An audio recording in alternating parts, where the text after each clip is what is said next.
Assalamualaikum warahmatullahi wabarakatuh. Salam sejahtera untuk kita semua.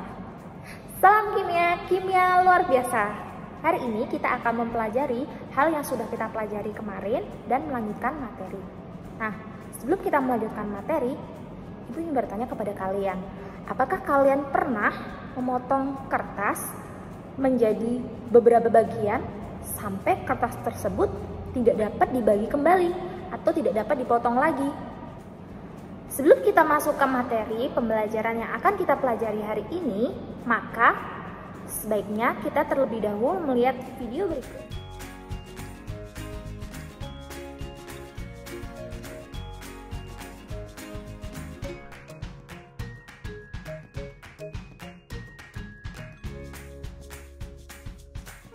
Apa hubungannya kita memotong kertas tadi dengan apa yang akan kita pelajari hari ini? Kira-kira ada yang tahu nggak?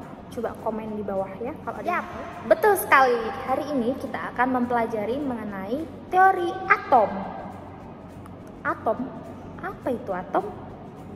Kira-kira sebelum menonton video ini ada yang sudah tahu belum apa itu atom? Apakah kertas-kertas kecil yang dipotong tadi merupakan atom? Tentu bukan ya. Lalu, apa yang dimaksud dengan atom? Apakah itu seperti kacang? Ataukah dia seperti bom atom? Mari kita simak penjelasan berikut ini. Tujuan pembelajaran kita pada hari ini adalah yang pertama, menjelaskan pengertian atom. Yang kedua, menjelaskan teori atom Dalton, J.J. Thomson, Rutherford, Niels Bohr, dan kuantum. Yang ketiga, menjelaskan subpartikel atom. Dan yang terakhir, yang keempat, menjelaskan lambang atom. Kita lanjutkan materi hari ini, masih bersama Ibu Anissa. Nah, pengertian atom. Atom adalah bagian terkecil dari materi yang tidak dapat dipecah atau dibagi kembali. Nah, pengertian atom sendiri tidaklah lepas dari berbagai teori atom yang dijelaskan oleh para tokoh-tokoh yang akan kita pelajari pada hari ini. Mengapa kita harus mempelajari teori atom? Sebuah bangsa yang besar pasti akan menghargai sejarahnya ya, apalagi ini sejarah dunia. Sebelum kita masuk ke salah satu teori atom yang pertama ya, tapi kita akan mendengar terlebih dahulu bahwa ada pencetus teori atom. Namanya siapa? Namanya adalah Bapak Demokritus. Nah, menurut Bapak Demokritus, materi di alam semesta tersusun atas partikel-partikel kecil. Nah, pada bab 1 kemarin kita sudah mempelajari mengenai materi dan perubahannya ya. Nah, menurut Demokritus ini, dia tidak mengungkapkan pendapatnya mengenai atom itu sendiri. Jadi dia belum bilang mengenai istilah atom. Tapi dia sudah mulai mencetuskan bahwa di alam semesta itu tersusun atas partikel-partikel yang kecil, tapi tidak sekecil yang tadi kertas Ibu potong ya, itu masih berukuran agak besar, nanti bisa kita potong kembali dengan menggunakan alat bantu. Nah, ini dia bapak atom kita, yaitu John Dalton, yang mengungkapkan mengenai adanya istilah atom. Atom menurut Bapak Dalton, ya John Dalton, atom adalah bola pejal yang padat. Nih, tahun 1800 dia sudah mengungkapkan mengenai adanya teori atom. Atom sendiri berasal dari kata atomos yang artinya tidak dapat dibagi lagi. Nah, menurut Bapak Dalton, ya dulu itu ada berbagai macam atom-atom yang sudah dikenal pada zamannya Bapak Dalton ini ya, seperti oksigen. Nah, terus dia kemudian menggambarkan hidrogen ya. Ini gambarnya oksigen itu seperti ini. Nah, karbon seperti ini, hidrogen seperti ini dan sebagainya ya pada masa itu. Nah, ini dia menyimbolkan elemen-elemen pada teori atom Dalton ya. kemudian dilanjutkan oleh Bapak Joseph John Thomson atau J.J. Thomson ya. Ini merupakan model atom dari Bapak J.J. Thomson. Dia melanjutkan teori atom Dalton. Dia melanjutkan ya. Nah, di sini menurut Bapak Thomson ya, dia menyangkal teori atom yang dikemukakan oleh John Dalton. Menurut Bapak Thomson, setiap atom mempunyai inti bermuatan positif dan negatif. Nah, kalau dijumlahkan misalnya kalau intinya bermuatan positif tadi ada 5, negatifnya juga ada 5 ya. Jadi keseluruhannya bersifat netral ya. Kalau kamu punya uang 5.000 belikan mangga 5.000 ya udah netral namanya ya. Gimana caranya kok dia bisa mengemukakan adanya elektron atau yang bermuatan negatif tadi? Dia menggunakan percobaan tabung sinar katoda ya. Jadi ini tabung sinar katoda.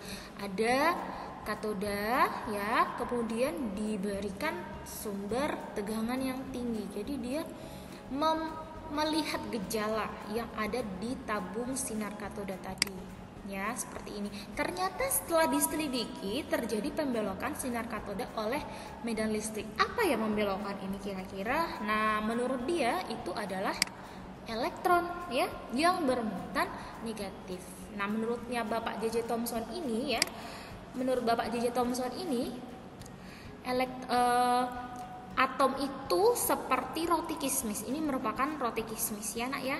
Kalau di Eropa roti kismis ini ada roti, terus di atasnya terdapat kismis. Nah, kismisnya ini digambarkan seperti elektron. Nah, kalau di Indonesia mungkin kalau kalian tidak pernah makan roti kismisnya, Ibu gambarkan sebagai onde-onde ya. Jadi atomnya bermuatan positif tadi ya. Kemudian ditempeli oleh wijen-wijennya ini bermuatan negatif. Nah, itu dia. Kemudian dilanjutkan oleh Bapak Ernest Rutherford. Jadi perkembangan teori atom itu tidak hanya sampai Bapak Thomson saja ya. Nah, dia juga melakukan percobaan dengan menggunakan sinar alfa. Bedanya ya, kalau tadi Bapak J.J. Thomson tadi dia menggunakan tabung katoda ya. Kalau dia bedanya di sinarnya aja sih, sebenarnya hampir mirip. Apa yang digunakan? Nah, dia tuh pakai platina, emas atau tembaga ya. Jadi dia menembaki logam yang sangat tipis dengan sinar alfa. Nah, menurut Bapak Rutherford, jadi di inti atom itu terdapat bermuatan positif, kemudian elektron mengelilinginya dengan menggunakan orbitnya ya. Dia mengelilingi inti. Jadi elektronnya tadi seperti yang dikemukakan oleh Bapak Thomson ya, ada elektron, dia berputar mengelilingi inti atom yang bermuatan positif. Tapi kira-kira ya, kalau ada yang bermuatan negatif kemudian berdekatan dengan muatan positif ya, seperti magnet utara dan selatan, apa yang akan terjadi kira-kira? Pasti akan saling tarik menarik, bukan? Nah, ya, kalau di teori atom Rutherford ini sudah dikenal adanya proton ya. Jadi dia tapi punya kelemahan tadi. Kalau ada inti yang bermuatan positif, energinya besar, pasti dia dapat menarik yang mengelilinginya yang bermuatan negatif tadi ya. Nah, kemudian ini disempurnakan oleh Bapak Niels Bohr ya. Dia juga pakai percobaan ya. Bedanya dia pakai percobaan tabung sinar hidrogen ya. Nah, ini gas yang terkena aliran listrik memancarkan cahaya berupa gelombang berwarna ya. Dia mengamatinya seperti itu. Nah, ini menurut Bapak Niels Bohr ya, atom ini seperti ini. Jadi ada inti atom, kemudian ada elektron yang mengelilinginya, tapi dia punya lintasan dan energi tertentu. Jadi di kulit ini namanya kulit ya. Nah, ini yang lintasannya ini disebut dengan kulit. Kulit pertama, kulit kedua, kulit ketiga ya. Dihitungnya atau dia buatnya itu dari lintasan pertama itu kulit K, L, M dan seterusnya.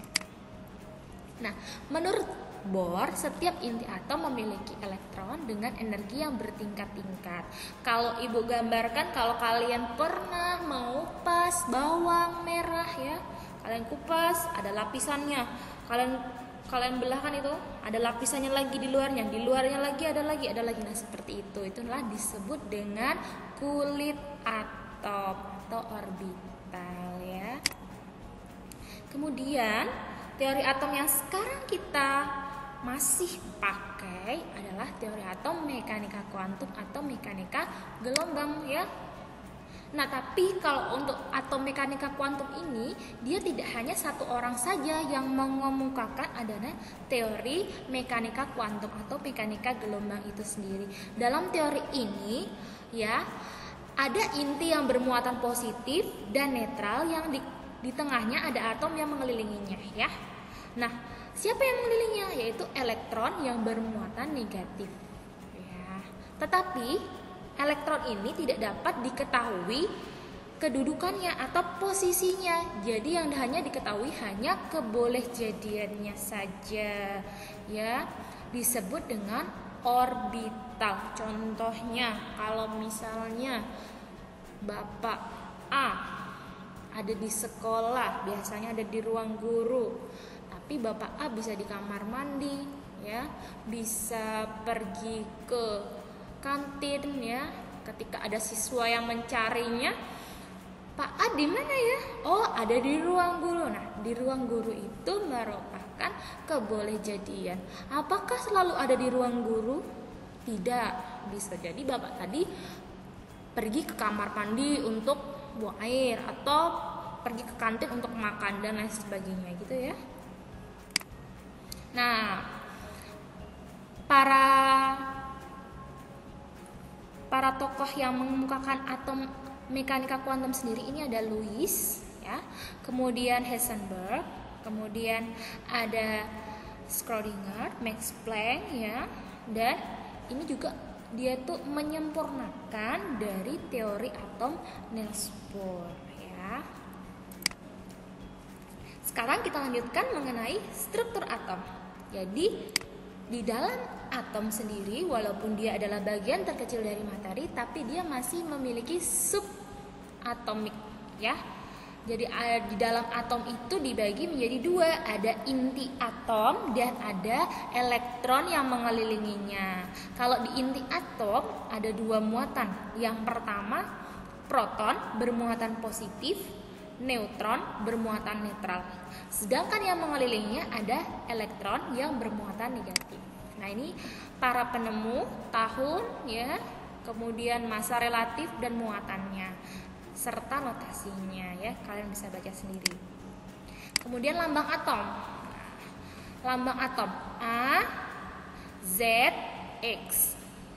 A adalah nomor massa yang menyatakan jumlah proton dan neutron.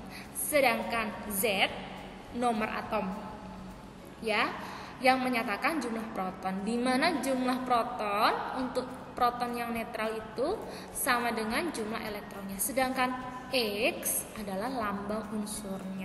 Contohnya misalnya 12, 6, C ya. C adalah lambang unsur. C itu lambangnya karbon. 12 adalah nomor massa. 6 adalah nomor atom. Semua makhluk hidup baik manusia, domba, kelinci, dan gajah, dan juga tumbuhan tersusun atas atom-atom. Ada atom karbon, hidrogen, oksigen, dan sedikit nitrogen. Jadi, atom-atom apakah yang sudah kalian ketahui atau sudah pernah kalian dengar sebelumnya?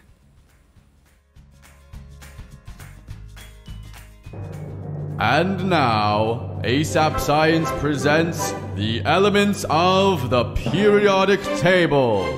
There's hydrogen and helium, then lithium, beryllium, boron, carbon everywhere, nitrogen all through the air, with oxygen so you can breathe, and fluorine for your pretty teeth, neon to light up the signs, sodium for salty times, magnesium, aluminium, silicon, phosphorus, then sulfur, chlorine, and argon, potassium, and calcium so you'll grow strong, scandium, titanium, vanadium, and chromium, and manganese. This is the periodic table, noble gases stable, halogens and alkali react aggressively. Each period will see new outer shells while electrons are added, moving to the right.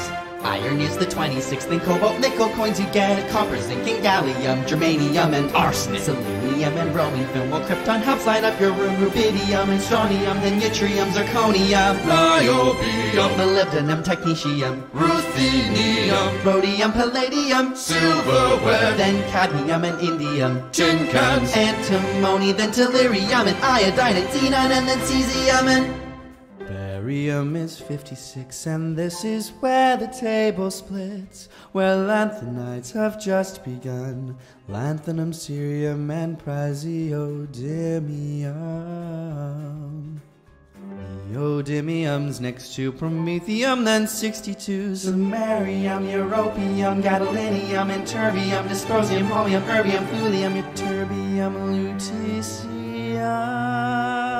hafnium, tantalum, tungsten, then we're on to rhenium, osmium, and iridium, platinum, gold to make you rich till you grow old, mercury to tell you when it's really cold, thallium, and lead, the bismuth for your tummy, polonium, astatine would not be yummy, radon, francium will last a little time, radium, then actinides at 89. This is the periodic table, noble gases stable, halogens and alkali react aggressively. Each period will see new outer shells while electrons are to the right. Actinium, thorium, protactinium, uranium, neptunium, plutonium, americium, curium, berkelium, californium, titanium, fermium, and nobelium, lawrencium, rutherfordium, wm, sprigium, boreum, hesium, meitnerium, obsidium, mercenium, copernicium, nihonium, flerovium, moscovium, livermorium, tennessine, and organesson, and then we're done. Nah, bagaimana pembelajaran kita hari ini? Menarik sekali, bukan?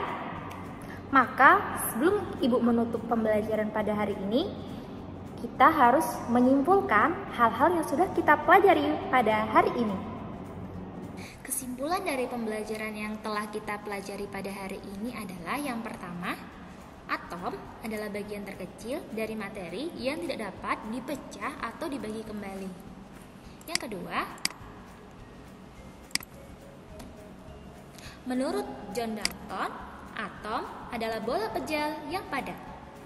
Kemudian, menurut J.J. Thomson, atom adalah bola pejal yang padat yang memiliki kutub positif dan negatif. Secara keseluruhan bersifat netral. Menurut Rutherford, atom adalah inti yang dikelilingi oleh elektron yang bermuatan negatif.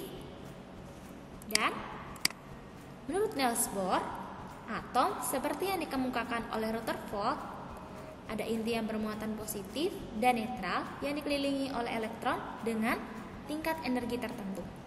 Kemudian, menurut kuantum, atom adalah inti bermuatan positif dan netral yang dikelilingi oleh elektron dengan tingkat energi tertentu tetapi tidak dapat diketahui secara pasti posisinya atau hanya orbitalnya saja. Kesimpulan yang ketiga, subpartikel atom dibedakan menjadi dua, yaitu inti atom dan elektron yang mengelilinginya bermuatan negatif. Pada inti atom terdapat proton bermuatan positif dan neutron yang bermuatan netral. Untuk lambang atom sendiri adalah A, Z, X. A adalah nomor massa, Z adalah nomor atom, dan X adalah lambang unsur. Jika kalian ada kesulitan atau ada yang belum paham, kalian dapat menuliskan di kolom komentar di bawah. Kurang lebihnya Ibu mohon maaf, Ibu akhiri pembelajaran kita pada hari ini. Wassalamualaikum warahmatullahi wabarakatuh. Salam kimia, kimia luar biasa.